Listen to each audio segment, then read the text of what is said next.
I don't believe it can be that bad, but it is.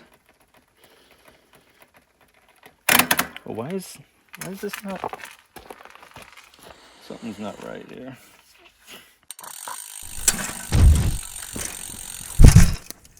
Since it's generally the primary attraction for anyone making the trek to Oakridge to go mountain biking, the Alpine Trail is certainly well known. So, let's talk about the Alpine Trail. The highest point on this trail is just under 4,600 feet.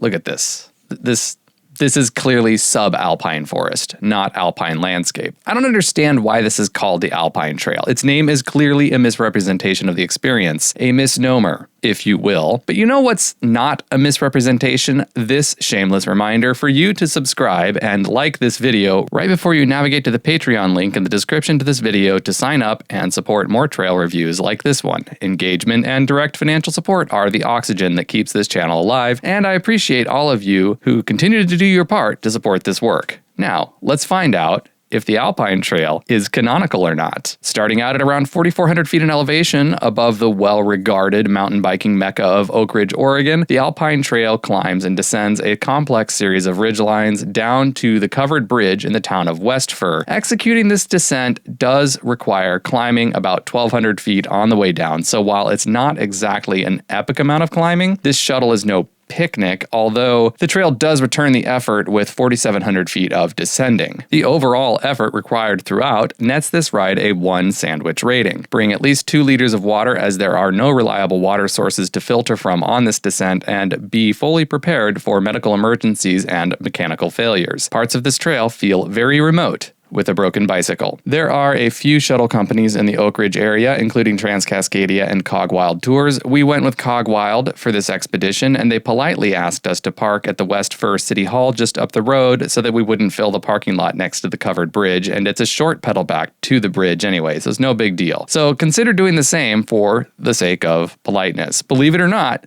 some people actually come here to do things other than mountain biking, activities that include such things as, looking at covered bridges.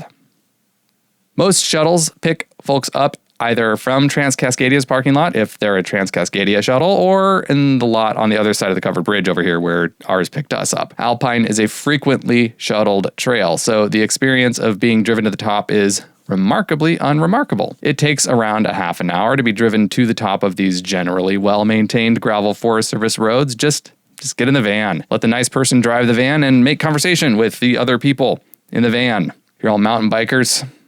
You'll get along. I've always felt that one of the biggest downsides to shuttling is that you don't get a chance to warm your legs up before descending, and it's fortunate that the Alpine Trail solves this problem by beginning with a mile of climbing that ascends about 700 feet in elevation through this beautiful mixed subalpine forest with sparse underbrush, crispy tread, and, at least the day we rode it, blooming rhododendron. I don't think you can overstate how much I appreciate a nice warm-up climb like this. Don't take it too fast. Pace yourself. Slow down and enjoy the woods. After this initial mile of climbing, the trail breaks out onto this lovely little bare grass meadow. This is the alpiniest of the terrain on this whole route, although bare grass is most decidedly subalpine, not alpine. It's a beautiful meadow. It looks like the bare grass blooms up here were probably totally out of control last year based on all the dry stalks. I'm kind of sorry we missed it. The first major descent begins directly after this meadow and is characterized by groves of stately old Douglas firs, which, if viewed on a satellite map, is really just a narrow strip of unmolested forest extending about 1/8 of a mile on either side of the trail. The tread was in excellent shape the day we rode this, and for the most part in a theme that held up for the entirety of the descent. The turns are well cambered and built up to withstand the wear of the thousands of tires that shred this every summer. This is the essence of a fun blue descent through a prime example of Pacific Northwest forest. The bench was generally in great shape as well, with firm tread throughout that, despite the intense traffic this gets, wasn't blown out at all when we rode this in late June. Sightlines were open as well, with a minimum of blind corners. There were, generally, enough root shelves and natural features to keep things interesting, but one thing the top portion of this trail generally lacked throughout were optional features, the little booters and jibs I like to see tucked off to the sides of a well-loved local trail. There's not a lot of brake burning on this initial descent either, which I really appreciated, as a lot of Oakridge trails seem specifically designed to turn kinetic energy into heat energy in brake rotors. Regardless, it is a wise thing to make sure brake pads have plenty of meat on them at the beginning of this ride. I seriously really loved all the roots and rocks hiding out in the switchbacks and berms. It added some spice and brought kind of a little bit of a smile to my face. The next transfer,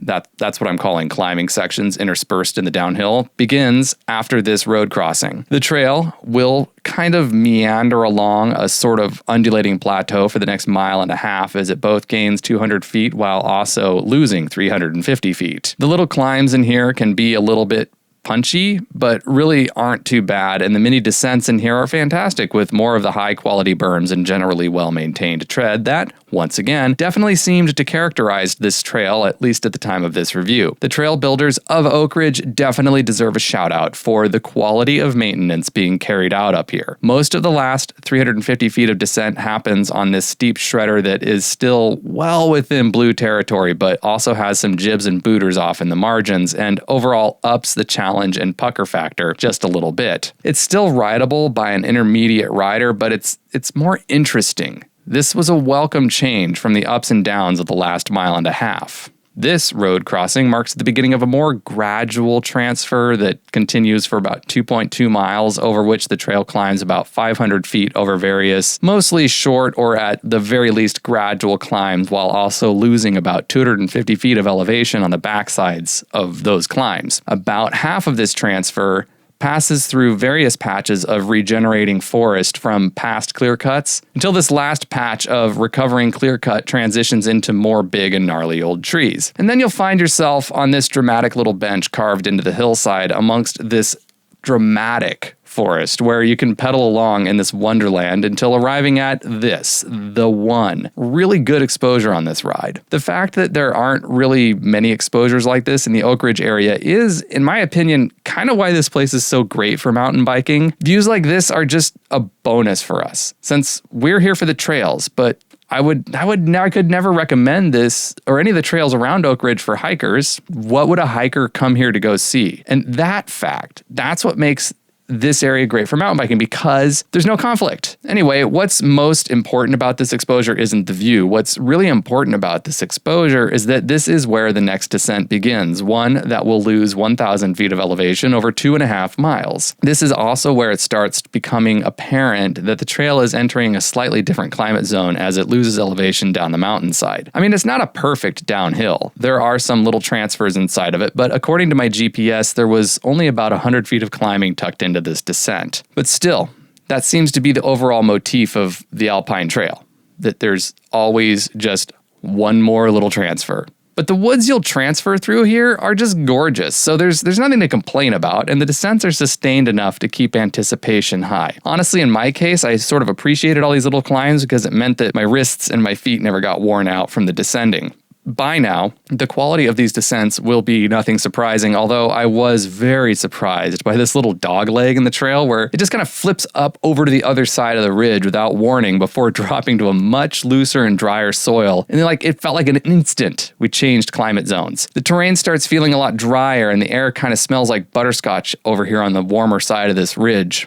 A lot of this section is pretty gradual descending. Well, it's gradual until it's not gradual. And then it's a total blast as the trail starts to drop elevation with more insistence and the trees really start flying by on this relatively narrow bench. You're getting what you paid for here, although, like any good descent, it wouldn't be complete without some switchbacks to check speed and keep it spicy. Thankfully, because everything was built up properly, there weren't any sketchy surprises or booby traps. Try to be courteous in this section and give way for riders who catch up from behind. I really liked how the forest alternated between sections with more deciduous trees in it, kind of just adding to that green tunnel effect. That's so fun, that just midsummer, just blasting through like a maple tunnel. Right after this road crossing, you'll see the Buckhead Shelter, for whatever that's worth if you like shelters. It's one of those old school 3-sided shelters in the woods, so if you ever want to come up and sleep with the rodents and mosquitoes instead of just bringing your own tent, there you go, have at it. Soon after the shelter, the trail starts descending down some super fun and swoopy turns through the old growth forest and vine maple tunnels before leading into this transfer and then descending again into this super fun grove of trees full of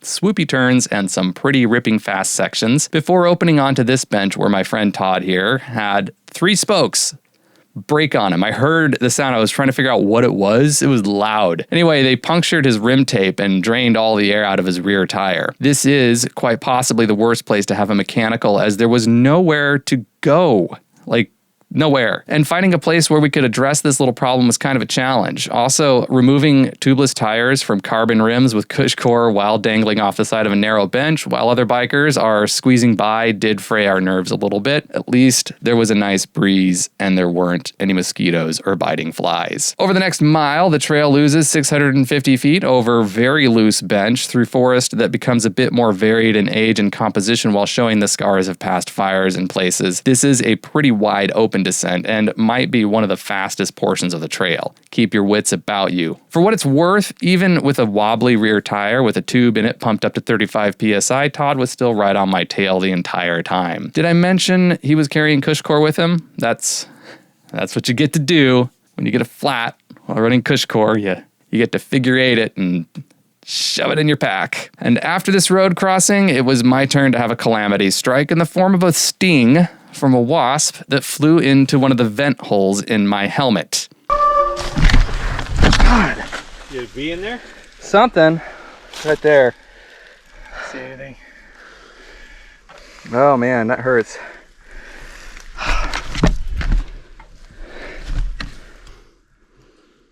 I didn't see the culprit. I just kind of felt it fly into my vent hole and get stuck before it stung me. I kind of hate insects sometimes. Anyhow, the descent is kind of flattish here, more of a coast than a proper descent. Boy, was I ever irritable for the rest of this ride. I hate getting stung. I know nobody likes getting stung, but I hate it. Anyhow, there's a nice little reroute here that undulates up and down for less than a mile and appears to bypass what must have been a less than enjoyable part of the trail. There will be a pretty okay descent here before the trail drops about 250 feet in elevation and then crosses this road.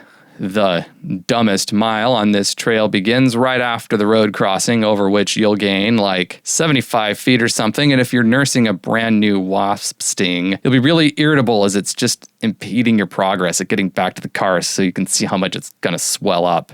It did swell up, by the way. Anyway, lots of grouchy swearing was happening throughout this section until we got here, to where the trail begins its final descent, dropping 1,000 feet over a mile and a half. The trail is noticeably drier and looser down here, which makes sense given it gets the least snow and has the longest time period over which to dry out. Given the circumstances, I don't recall a lot about the descent because I was too busy being angry about that bee sting, but it felt pretty loose and blown out. The other distinguishing feature was when we came around this corner and got blasted by hot air like we just walked into a giant hairdryer. This was the weekend when the Pacific Northwest got caught in this historically unprecedented heat dome where we broke all-time heat records all over the place, and by noon the temperature in the valley was already 105 degrees. Once the town came into view, the heat just hit us hard.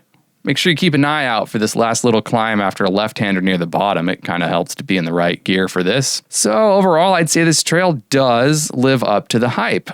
It's definitely more than worth whatever the shuttle costs, and if you're not here on a blistering hot day like we were, you can even set yourself up to shuttle a couple more trails while you're here before the sun sets. To answer the question I set up at the beginning of this video, yes, this one's canonical, although in kind of a weirdly grudging way.